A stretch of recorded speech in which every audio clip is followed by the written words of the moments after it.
Um, to me, break George Foreman's record is a hell of a milestone and something that that any boxer don't get a chance to do at this considered advancing age in any sport. And I'm just glad to be able to represent that in my career at this stage of my life. And I had a lot of milestones that I had to overcome and overcame. And this added another page to the historic legacy that I will leave behind one day. I think that one day will be well. We don't know that one day is. I just know that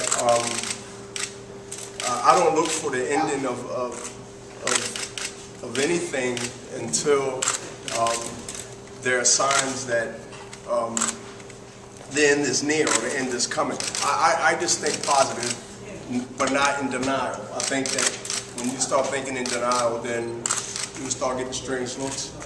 You're not giving those looks. So I think it's more of when I can't perform mentally and then physically, then it becomes a problem if you stay at the job force too long.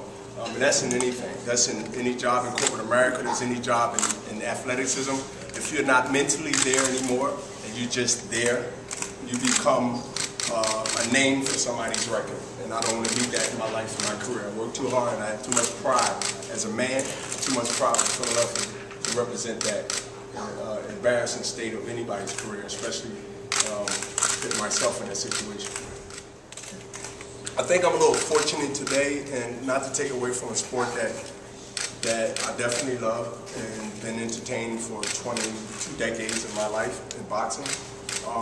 But when you're a professional like I am, you learn how to adjust and camouflage what I know. And it has nothing to do with my ability, because I look at the abilities of fighters today compared to the 80s and the early 90s, and you can go back to the 70s. And I think I'm so extraordinary. I think that 50% of me is always going to be 100 in today's world. Boxing. Yeah. Like that? Yeah. I got a smile on me. Like 50% of me is 100% of this world of boxing because I'm out of the box.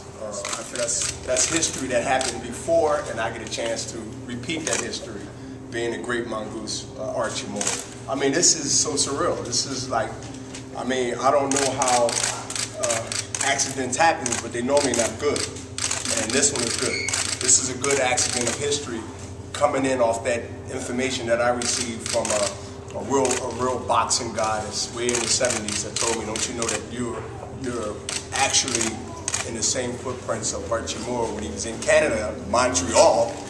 And I'm like, go figure. That's pretty good scare. He fed into the 40-year-old thing. And that 40-year-old is sort of like a death sentence to people of today's world. And I'm saying to myself, like, if you live right, you take care of yourself, 10 years ago, 20 years ago, and you invest like you invest in business, and you take care of yourself, and you take care of your money, and you take care of things, and I adopted that to my lifestyle, then what is old? Is old because the way I've treated myself in the last 20 years, or is old is the way because I'm 40? So we have a lot of good things and a lot of healthier foods. You got Trader Joe's, you got Whole Foods, and I'm at these places. I'm figuring like 20 years ago, 30 years ago, Joe Frazier didn't have a Whole Foods to go to. Ali didn't go to Trader Joe's. These guys didn't have protein shakes and eating that. These guys were eating raw eggs, all cholesterol. I mean, I'm eating egg whites. So I'm trying to figure out, is society paying attention to 30 years ago compared to now what we have? And again, this is not, to me, I'm going to go on record saying 50 or 30 years ago, they was better athletes. I mean, can you imagine LeBron James playing in Chuck Taylors that Wilt Chamberlain played in with no arches and no sponges under it? I mean, they got 6 inches they can give themselves just jumping up in the air with the cushion and the hair pockets and all this old stuff. They didn't have that. If anybody in here past 40, I know they are. I see a lot of faces. Y'all know what the Chuck Taylors look like, right?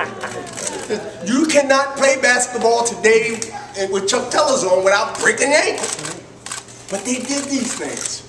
And they was great athletes doing it. So we got all these technology and computers, and you got all these fancy coaches with this titles and fitness coaches and people that give you the proper nutrients and all this stuff. But it's the opposite of thinking when people say that because of this, you're 40, you can't be doing. I said, no. I said, it's the totally opposite.